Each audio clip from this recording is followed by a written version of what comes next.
What I have in my hands is the best Google phone available. Droid.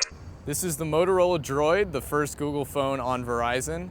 It has a touch screen, 5 megapixel camera with a flash, Bluetooth, Wi-Fi, and oh, what's this? An actual keyboard.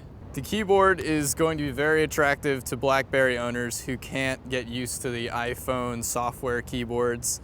It's not quite as good as BlackBerry's, but it's pretty solid. It does have an app store. Everybody loves apps, but these just pale in comparison to the iPhones. There's about 10,000 apps in the app store.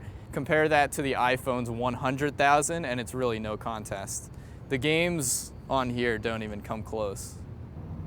So great feature of Android 2.0, exclusive to this phone right now, is the GPS system. So it's got voice search, which works surprisingly well, and a nav system that basically replaces the one I have in my car, and it's all free. Maybe the biggest thing is that it's on Verizon. I think Verizon users have just been waiting for a phone like this that can even come close to competing with the iPhone. So while it is the best Google phone, there are some things that the other phones do that this one just kind of dropped for an inexplicable reason. For example, the MyTouch had this cool BlackBerry-like trackball, which they dropped in favor of this navigational rocker thing that's not quite as good.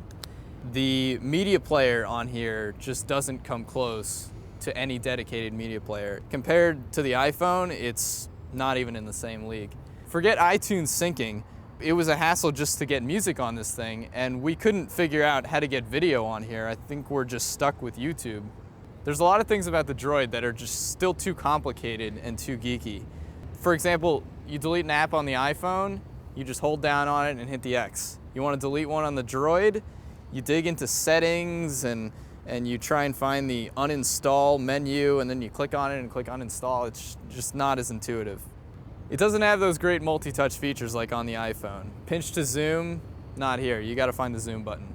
But the real takeaway is that this phone opens the floodgates. Handset carriers have finally had enough time to build their Droid hardware, and we're going to see some incredible phones.